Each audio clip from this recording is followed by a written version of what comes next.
Hello friends, welcome to my channel. તો friends, Janmashtami આવી રહી છે અને જન્માષ્ટમીના ફેસ્ટિવલ ઉપર દરેકના ઘરમાં ભોગ માટે કંઈક ને કંઈક પ્રસાદ બનતો જ હોય છે. તો આજે આપણે બનાવીશું પંચમેવા પાક, જે કાનાજીનો ખૂબ જ ફેવરિટ છે અને ખૂબ જ ટેસ્ટી બને છે અને ફટાફટ બની પણ જાય છે. તો ચલો વિડીયો સ્ટાર્ટ કરીએ. અને હા ફ્રેન્ડ્સ, વિડીયો સ્ટાર્ટ કરતાં પહેલાં તમને રિક્વેસ્ટ છે કે તમે મારી ચેનલ ઉપર નવા હોય અને ચેનલને હજી સુધી સબસ્ક્રાઈબ ના કરી હોય તો નીચે રહેલા સબસ્ક્રાઈબ બટન ઉપર ક્લિક કરી દેજો અને સાથે રહેલા બેલ આઇકનને પણ પ્રેસ કરી દેજો, જેથી તમને મારા દરેક વિડીયોના નોટિફિકેશન મળી જાય. સબસ્ક્રાઈબ કરવું બિલકુલ ફ્રી છે.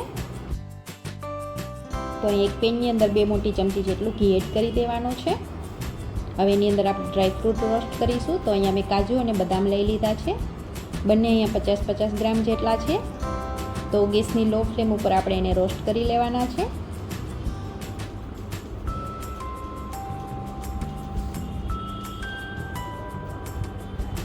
તો આ રીતે ચલાવતા છે અને આપણે રોસ્ટ કરી લઈશું. તમે જોઈ શકો છો બદામ સરસ રીતે ફૂલવા માંડી છે અને કાજુનો પણ કલર સરસ ગોલ્ડન બ્રાઉન જેવો થવા આવ્યો છે. તો એ બંને રોસ્ટ થવા આવે ત્યારે આપણે એની અંદર થોડી કિસમિસ એડ કરી દઈશું. કિસમિસને વાર નહીં લાગે, કિસમિસ થોડી ફૂલી જાય એટલે આપણે બધી વસ્તુઓને બહાર લઈ લઈશું.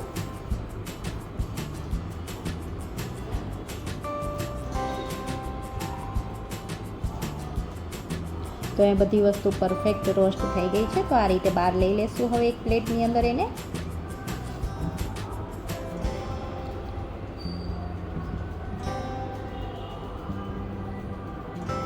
હવે એની અંદર જ આપણે 1 વાટકી જેટલા મખાના એડ કરી દેવાના છે. મખાનાને પણ રોસ્ટ કરી લઈશું. મખાના થોડા ક્રિસ્પી થાય ત્યાં સુધી આપણે એને રોસ્ટ કરવાના છે.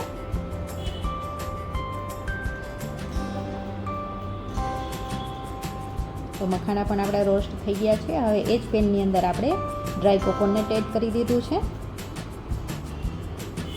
એને પણ આ રીતે રોસ્ટ કરી લેવાનું છે. એને ઘીમાં રોસ્ટ કરવાની જરૂર નથી અને આપણે ડ્રાય રોસ્ટ જ કરીશું.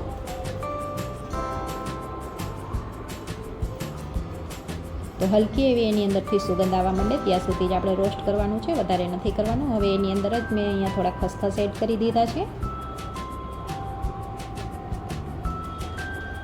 એને પણ આ રીતે 10 સેકન્ડ માટે રોસ્ટ કરી લઈશું.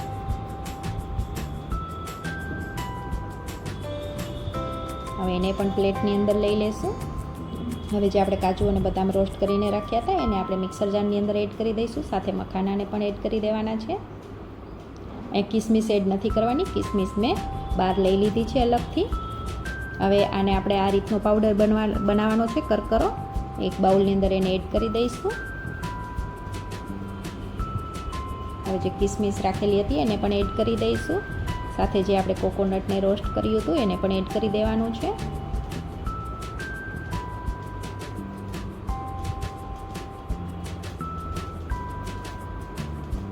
અને મેં થોડા પમ્પકિન સીડ લીધેલા છે તો એને પણ એડ કરી દઈશું.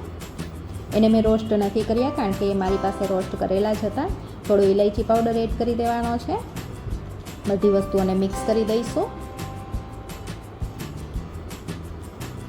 હવે પેનની અંદર આપણે ચાસણી બનાવી લેવાની છે. તો એની અંદર મેં 1/4 કપ જેટલી સુગર લઈ લીધી છે અને સુગર ડૂબે એટલું આપણે પાણી લઈ લેવાનું છે.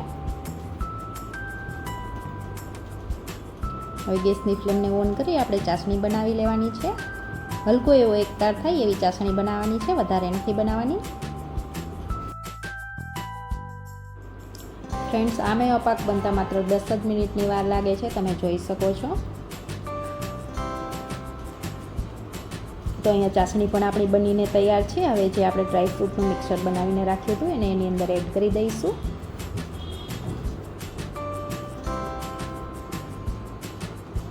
હવે ગેસની ફ્લેમને લો ઉપર રાખી આ રીતે થોડું મિક્સ કરી લઈશું. થોડી જ વારમાં જે ચાસણી છે ડ્રાયફ્રૂટની અંદર એબ્ઝોર્બ થઈ જશે.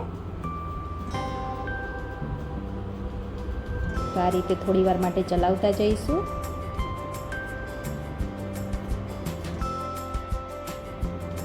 તો ફ્રેન્ડ્સ, આ પંચમેવા પાક છે સુપર ટેસ્ટી અને સુપર હેલ્ધી બને છે. તમે એક વખત જરૂરથી ટ્રાય કરજો. તમે બાળકો માટે પણ બનાવી શકો છો આને. તો અહીંયા મેવા પાક આપણો બનીને તૈયાર છે. હવે એક પ્લેટની અંદર એને એડ કરી દઈશું. આ રીતે પ્લેટને મેં ગ્રીસ કરી લીધી હતી ઘીથી. હવે આ રીતે સ્પેચ્યુલાથી સ્પ્રેડ કરી દઈશું. અને પછી ઠંડો થાય એટલે આપણે એને કટ લગાવી દેવાના છે. આના તમે નાના નાના લાડુ પણ બનાવી શકો છો. તો આ રીતે મેં સ્પ્રેડ કરી દીધો છે સરસ રીતે. તો અહીંયા હવે ઠંડો કરી લીધો છે, તો એને આપણે આ રીતે ચપ્પુથી કટ લગાવી લઈશું. તો ફ્રેન્ડ્સ, જન્માષ્ટમી ઉપર તમે એક વખત જરૂરથી ટ્રાય કરજો, બાળકોને પણ ખૂબ મજા આવશે. અને જો તમને મારી રેસીપી સારી લાગી હોય તો વિડીયોને લાઇક કરજો, શેર કરજો અને ચેનલને સબસ્ક્રાઈબ કરવાનું બિલકુલ ના ભૂલતા. Thank you, bye bye.